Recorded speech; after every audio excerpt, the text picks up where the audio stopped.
What's going on, guys? Welcome to another episode of Crypto and Coffee. Happy Thanksgiving to you and your family. And without further ado, let's jump in here. We have a lot to talk about. So today we're going to discuss BitFinex, USDT, also known as Tether, and FUD. So before I get started, I want to tell you a little story. About 2 months ago, I was online. I was on YouTube, and I was kind of got down one of those little rabbit holes where you watch the next video. And I came across the creator of what is called Bulletproof Coffee. And this owner, founder, whatever you want to call him, contested that the coffee in the U.S. is the worst coffee in the world. If you get ground coffee in the U.S., it's grounded up with mold and other allergens. So if you have allergies, environmental allergies, you are essentially poisoning yourself every morning by drinking coffee. Well, I have environmental allergies, and I'm always looking for, a way to improve my performance and get more out of myself. So I said, okay, maybe I'll buy into this. I'll listen to what this guy is saying, essentially the FUD that he's saying about typical coffee, and I'll try his coffee. So found the coffee at Whole Foods. I tried it. It's good. Is it better than other coffee? I don't know. Is it more expensive? Yeah, it's more expensive. But essentially, how this relates to cryptocurrency is the emotional attachment that you're going to have with information that is released online and directly is related to you. So I personally have environmental allergies. This hit home with me. I said, okay, I have allergies. Maybe this is happening to me. I'll try this other type of coffee, right?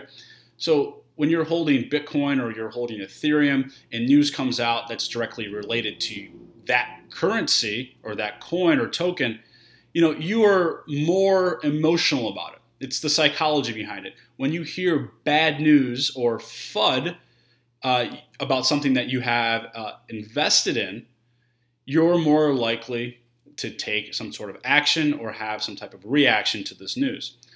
So the reason I bring this up is because of what's going on right now with BitFinex and USDT. Now, pretty much everyone in crypto has exposure to Bitcoin. In fact, everyone does. Whether you like it or not, even if you don't hold Bitcoin, you have exposure to Bitcoin. If Bitcoin moves one way or the other, whatever you're holding is going to move in some type of relationship to it.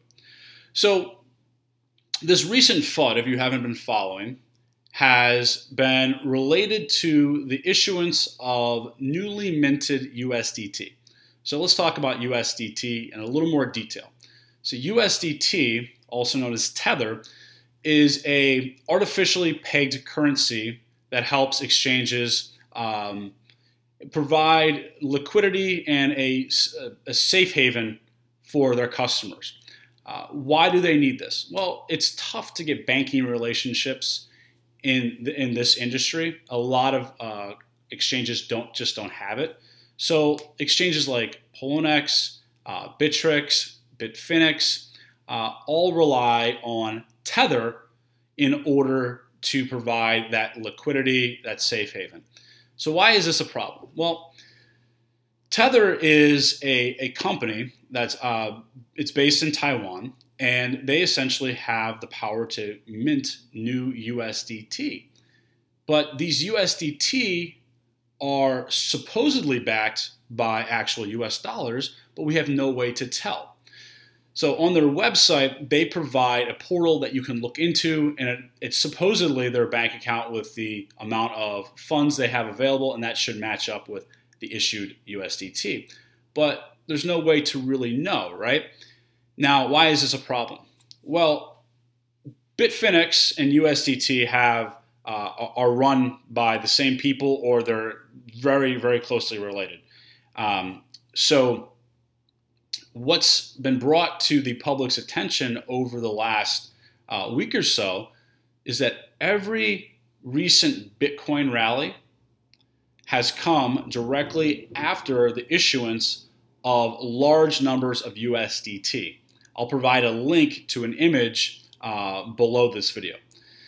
Now, that's interesting because if they're issuing new USDT and not backing it with dollars, they're essentially just able to artificially inflate the price of Bitcoin with no risk, and then essentially just cash those back out and take the profit. So let's say, Bitcoin crashed down to $5,400 or $5,600 like a week or two ago. Well, let's issue new USDT. Let's prop that price back up. Let's get it to 7,000. We'll sell our USDT, or we'll sell our Bitcoin, give back the USDT, and then, hey, all of a sudden we got a profit of a few million bucks. Pretty easy. No one's the wiser. Well, it works until it doesn't, right? So let's say they start issuing new USDT, but the market doesn't recover. Well, all of a sudden, you have a ton of USDT that's not actually backed. And we have no way to know if this is actually backed by anything tangible. So there's a famous Warren Buffett quote, and I may not get this right, but it's you never know who's swimming naked until the tide goes out. And that may be the problem with USDT. We just don't know. USDT may be running a fractional reserve for their tether-based tokens, so that if things start to crash and people are looking to redeem this USDT, there may not be dollars they're backing it. Interestingly enough, and I'm going to read this from the screen here, and this is from Tether's website. Once you have tethers, you can trade them, keep them, or use them to pay persons that will accept your tethers. However, tethers are not money and are not monetary instruments. They are also not stored value or currency. There is no contractual right or other right or legal claim against us to redeem or exchange your tethers for money. We do not guarantee any right of redemption or exchange of tethers by us for money. There is no guarantee against losses when you buy, trade, sell, or redeem tethers. What? So this pegged currency that is supposedly backed by US dollars does not actually give you the right to redeem US dollars.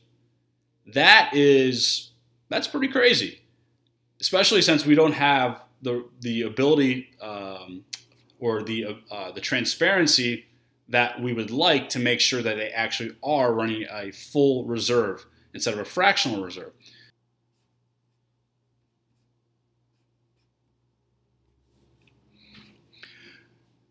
All right, let's try to put this all together here. So back in March, BitFinex lost their banking relationship with Wells Fargo.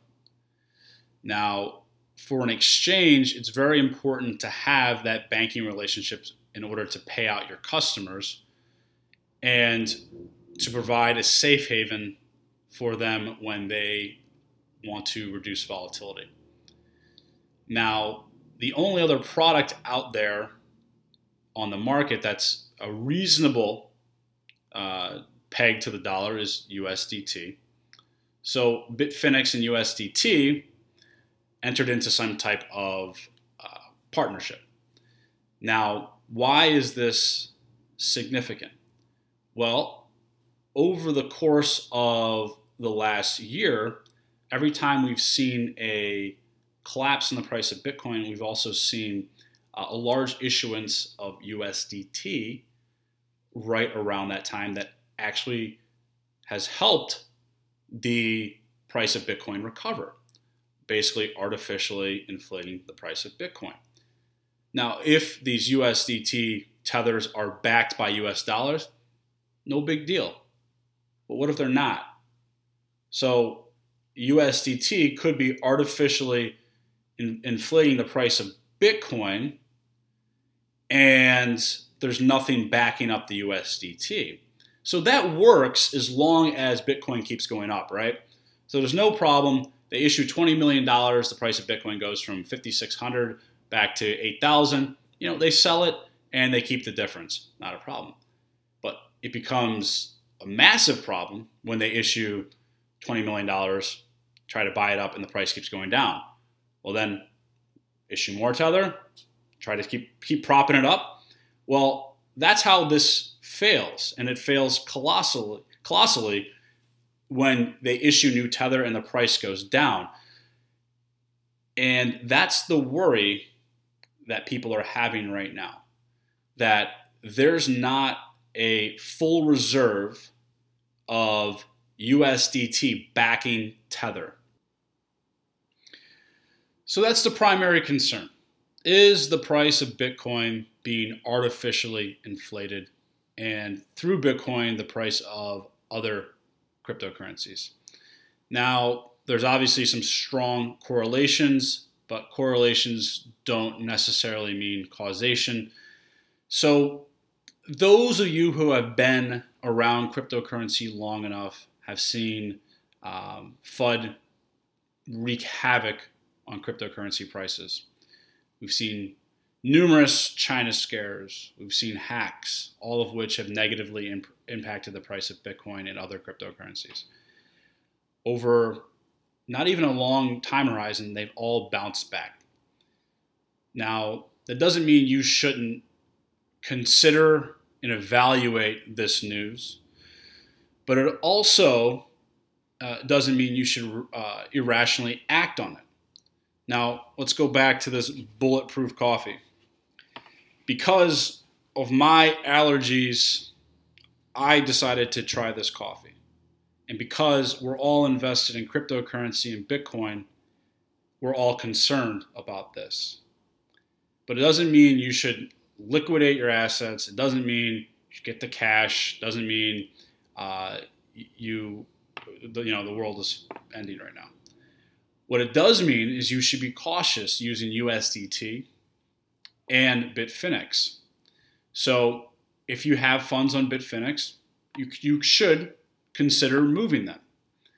If you use USDT regularly, you should consider using Bitcoin or a fiat currency. If you're on an exchange that doesn't have fiat and only has USDT, consider Bitcoin or another stable currency, maybe Monero, Litecoin, or moving to another exchange. Ultimately, is this a major problem? It could be. Is it something that I'm worried about right now? Not really. I think there's enough FUD in the marketplace around this, and I've seen it too many times that there's a saying, buy the dip. So if there's a dip, I'll be a buyer. I don't think long term this is a major issue, but it is something that's on the radar and something you should be concerned about. And I would suggest maybe not using Tether for a month or two until this gets sorted out. But that's about it, guys. I hope this was helpful. It's not easy to hear this news, especially when you have large monetary interest in Bitcoin and other cryptocurrencies. But please be rational, unemotional, and objective about the situation. Make smart decisions. Don't panic. And I think we'll end up being fine. So anyway, that's it, guys. Have a good day. Happy Thanksgiving. See you soon.